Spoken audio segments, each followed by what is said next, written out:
ભાવનગરના કોડિયા ગામ પાસેનો માર્ગ હાલ તો માથાના દુખાવા સમાન બની રહ્યો છે। કોડિયા ગામ નજીક હાઈવે રોડની અધૂરી કામગીરીના કારણે ગ્રામજનોને હાલાકી ભોગવવી પડી રહી છે। માત્ર કપચી અને મોરમ નાખીને માર્ગનું કામ 2 મહિનાથી બંધ કરી દેવામાં આવ્યું છે। કપચી અને મોરમના કારણે હાલ તો અકસ્માતનો સતત લોકોને ભય પણ રહેલો છે અને ત્યાં સુધી કે અહીં કેટલાક વાહનો ખૂપી પણ ગયેલા જોવા મળ્યા અને એવામાં હાલ અહીંથી પસાર થતા વાહન ચાલકોને ભારે મુશ્કેલીનો સામનો કરવાનો વારો આવ્યો છે।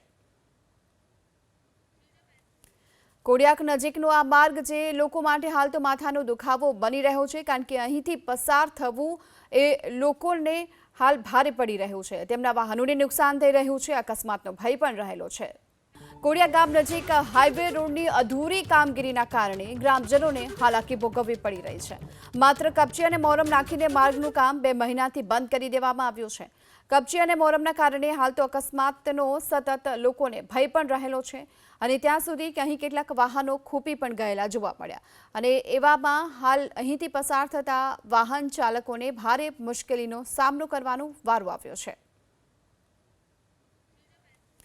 કોડિયાક નજીકનો આ માર્ગ જે લોકો માટે હાલ તો માથાનો દુખાવો બની રહ્યો છે કારણ કે અહીંથી પસાર થવું એ લોકોને હાલ ભારે પડી રહ્યું છે। તેમના વાહનોને નુકસાન થઈ રહ્યું છે, અકસ્માતનો ભય પણ રહેલો છે।